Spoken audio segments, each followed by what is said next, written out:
This is part 2. Shiny Look at that. skin. Look at the breeding. Beefy breeder. Midnight Lame. I like that. So I can show you guys what I picked up. Yeah.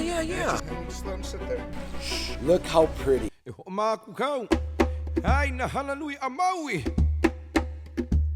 Aloha, my ohana. It is your boy back with another aquatic adventure. Now, if you're new to the channel, we talk about everything in the aquarium hobby. And just like I promised you guys, this is part 2 of the last video. If you missed the last video, I'll leave a card up above. Go click that card. Go check out the first video. That's part 1. And this is part 2. So much information about the Madaka, Japanese rice fish, by master breeder, my boy, Jackson, all right? Let's head over back to his house, and then we'll probably be back here so I can show you guys what I picked up from him. All right, so I just asked my boy Jackson, what babies are these? And he said to me, these are baby diamond dust. Now, you're probably saying, oh, diamond dust, what are those? I'm gonna show you. These are one of my favorite Madaka, the diamond dust. Let's see what they look like in adult form. All right, here they are. These are my fave. These are called diamond dust. And explain a little bit about the diamond dust to the ohana, Jackson. Yeah, the diamond dust, they have they're more of a clearish white body, and then they have a kind of a blue hue to them, similar to like a Miyuki. And then they also they're covered with the lame, like you can see. They just have the shiny look skin. at that. Oh my gosh, look at the colors. I see purple in there too as well, and that lame, that gingreen. Ooh. And then these ones also get the dark stripe from the head. You can see here. Oh, this kind of V stripe starting behind the eye, coming down the backs. I see it. So they have that as well. And ooh, this is so awesome. And this is why. Oh my gosh, that's a female right there. Look at the eggs. Oh, yeah. Now, would you say this is one of your biggest breeding Madaka or no? This year, these guys have been really breeding up a storm. Really? Okay, so let me ask you a question about breeding wise, because I know a lot of people are going to want to know. How often do your Madaka breed? Let's just say in a year, a calendar year. Throughout the season, which would be early spring into the early fall, these guys are breeding almost every day. Every day? The females normally will lay eggs every day, and you know, I mean, hopefully the males play along, and then they lay them on the mops for you. If you really wanted to get crazy, you could probably pull mops, spawning mops every day or 2. Wow. And try to get eggs as much as possible if you're picking them all. Yeah.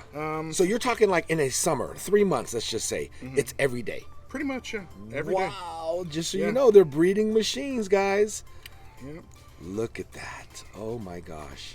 And people are always wondering, why are they so expensive? It's because of that. They breed like so much, and you have these specialty breeds from Japan. And it takes years of them to master and make the right, like, I guess you could say, love connection on the breed that they're looking for. And diamond dust suits its name perfect. Man, I love these. Oh, look at their breeding. Jackson just pointed it out to me. Look at, you got a female there with eggs, and then the males are rubbing up against them. That's how they breed. So you got a female right there with a ton of eggs, and then what we noticed, or what we witnessed, was the males rubbing up against the female, fertilizing the eggs. Wow, I've never seen them breed before. Look at, okay, so there's the female. She's got eggs, and look, you can see her belly. Her belly's big. And then let's see if some males will come up and rub up against her. And that's them fertilizing the eggs? That's right, yeah, that's how they do it. And then they drop off the eggs on the mop, and then they're fertilized when they're on the mop. Right, so the female will drop the eggs, and she'll hold them, and then the male will come up and fertilize them while she's holding them. I didn't know that. I thought she dropped the eggs off. There's a male right there. I thought she dropped the eggs off on the breeding mops, and then the males go and fertilize the eggs. Yeah, the males fertilize while she's holding. Yeah. And interesting. Then, you know, so sometimes even when you're pulling mops, not all the eggs are going to be fertilized. Gotcha. So, yeah. Very cool. And then these snails right here, they take care of a lot of the algae? The snails, yeah, the snails actually do a good job with the waste. To be honest, these guys produce such little amount of waste. If these guys do well in just any water, it doesn't even need to be cycled. They are very hardy. I will say right off the bat, I will fill a container straight from the hose with some dechlorinator and throw the fish right in.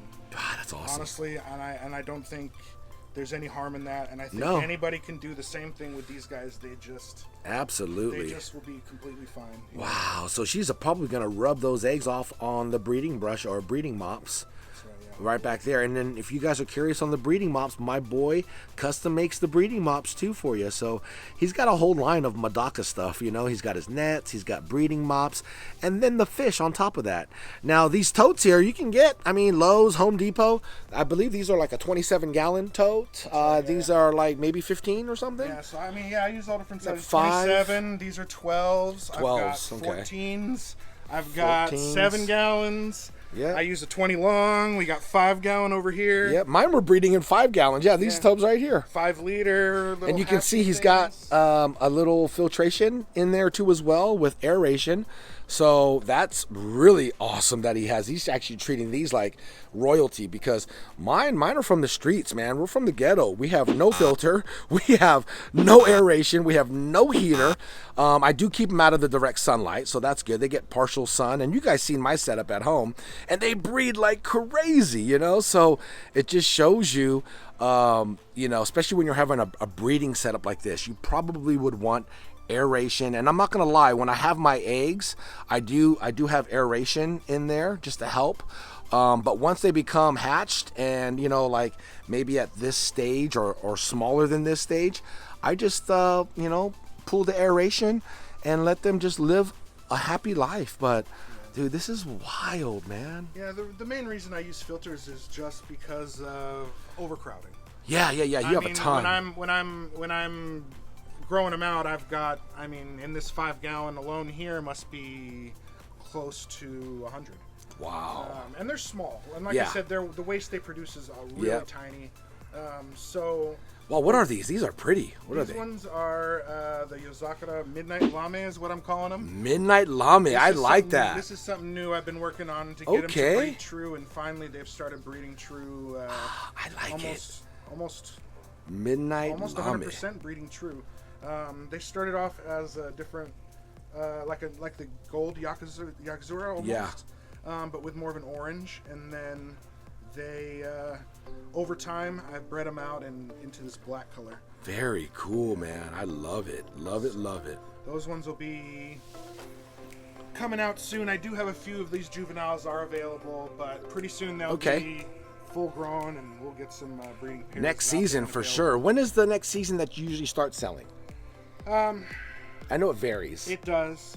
I mean, it's so dependent on weather. This year, since we had a cold year, it started real late. And let me ask you, you ship anywhere in the U.S.? Anywhere in the U.S. Anywhere in the U.S., guys, just so you know that. Only thing I can't do, unfortunately, is for the people in Hawaii, I can't ship live fish to Hawaii unless you have your permit, which is actually really easy to get and really cheap. I have all of the info if you're in Hawaii on my list, so you can get the permit needed, and I believe it's only $30. So nice. it's cheap, and you can get that, and then you can get any type of shipment. I just want to make sure we're by the books. Yeah, for sure. All right, so if you guys are wondering what Madaka eat, feast your eyes on this. My boy Jackson has created his own line of Madaka food called Beefy Breeder, a high protein breeding mix. Okay, let's explain to the Ohana about your food line, my man. Yeah, so we have been feeding certain things here for the past 3-4 years. Yeah. And so I've just been experimenting and seeing what works the best. And during the warm season, these guys really need a high protein food. It really helps with the egg production and the growth. And so we've come up with, you know, this is a mix of everything that we actually feed here.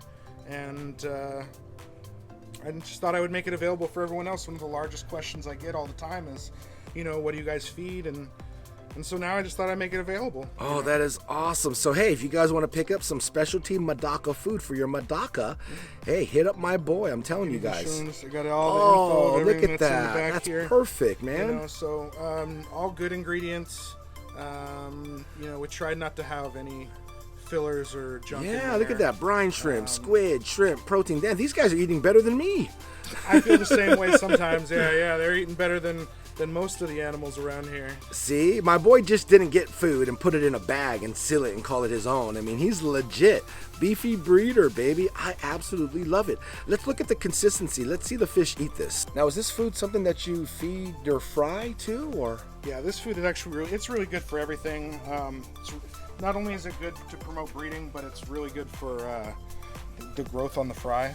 Oh, okay. And one of the good things about our food is it's super soft, so you can still just take it and break it between your fingers here. Oh, okay. I'll even feed it to these tiny ones. Oh my gosh, I don't even see them in there. And So you just small. kind of crumb it up like between your fingers. Oh yeah. And it just literally just turned to dust. 'Cause Wow, it's nice and soft. that is cool. So, That's good to know. So yeah. you can make it. It can be fed to anything, any of them around. And Oh man. the high protein's also super good for the babies. So. Oh, that is awesome. It's definitely an all-in-one type of Madaka food. Oh, I love it. Look at these guys are loving it too as well. Look at them. Oh yeah, yum nom nom nom. Okay, now I get this question a lot, all right, Jackson, and I'm gonna need you to explain to the people about it. Now, you know, you have these totes here. I have mine at home too as well, and we have a big rainstorm. As you can see, this part here is open, so it's accessible to rain that falls down. And then what about the overflow of these totes? Because the rain raises obviously the water level and it could start to overflow. So what do you do for that? All I do for overflows, when it's raining, I just take a little piece of cloth, like a rag. Yeah. And literally all we do is you just fold it along the edge where you would like your water line to be. Okay. So wherever you end up putting this is where your water line will end up sitting, right at the edge. Wow, really? Always. So you just kind of put it in there wherever you would like a water line to be, where you feel like is a safe area for whatever you have in your tub, and literally just clip them on and you just let them sit there. It's soaking up here, and so it'll start to soak up, and as it soaks up, Oh, look at that. the water Yeah. starts flowing down the side here. Is this something that the breeders in Japan use, or? Yeah, I definitely. Really? I just stole the idea straight off of you know, what you see on Instagram, and That is awesome, man. but it works really well. Obviously, if you have some kind of lean, work with your natural leans here. But Yeah, for sure.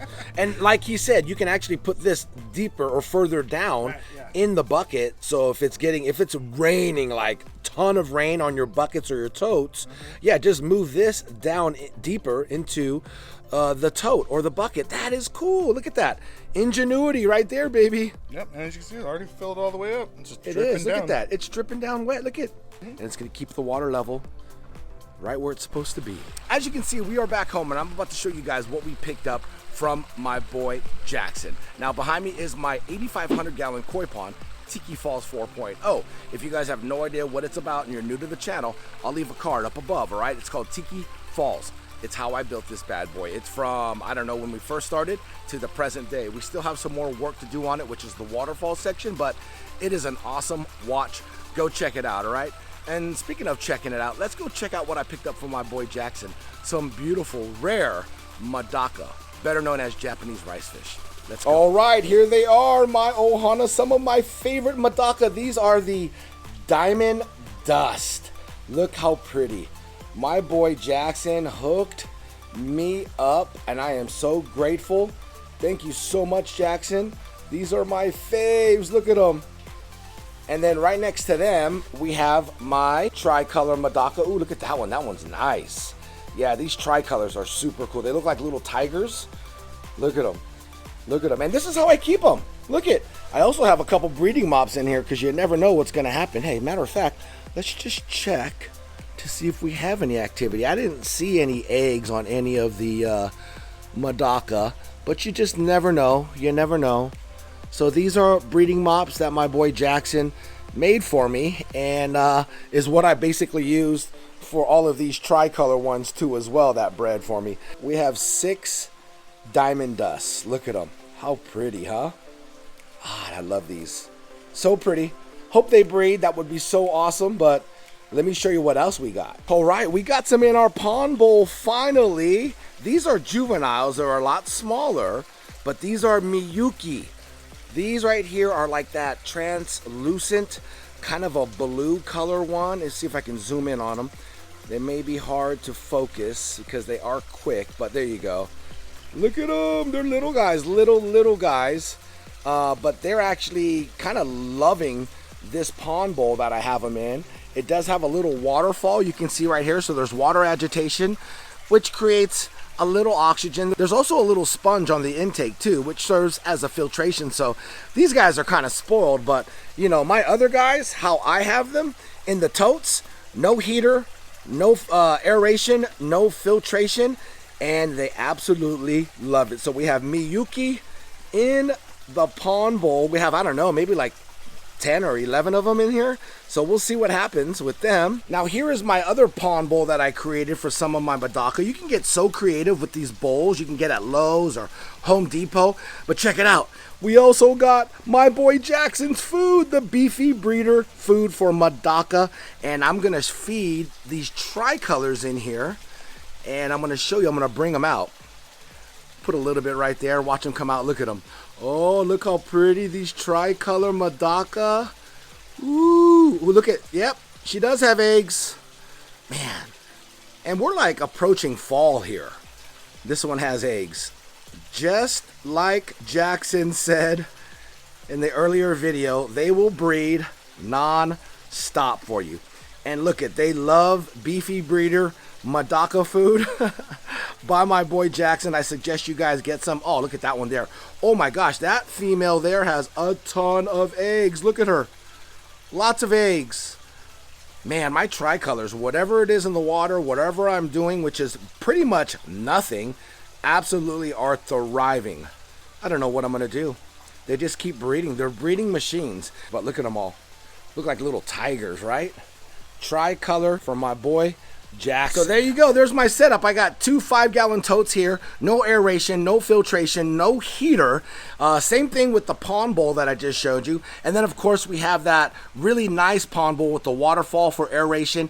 And it also has a filter on the intake. So those guys are living large. But these guys right here, they're doing just fine. They love their home. I do give them fresh water weekly. And yeah, it's so easy to take care of, but I learned so much from my boy Jackson. So shout out to you, brother Jackson. And speaking of Jackson, let's head over back to his house. All right, and there you have it. Thanks again, my boy Jackson, man, for inviting the Ohana inside your breeding, I want to say masterpiece. That's what it is. I call my boy Jackson the master breeder of Madaka. If you guys are interested, like I said, I'll have all of his links down in the description below. Go give him a follow on Instagram too. And like we talked about earlier, the San Francisco Bay Area Madaka Club too as well. Give them a follow on Instagram. And yeah, anything else you want to say to the people? That's it, man. Thanks for coming by. Hey, I appreciate it. Yeah. Take care, Ohana. Much love. And aloha. Hana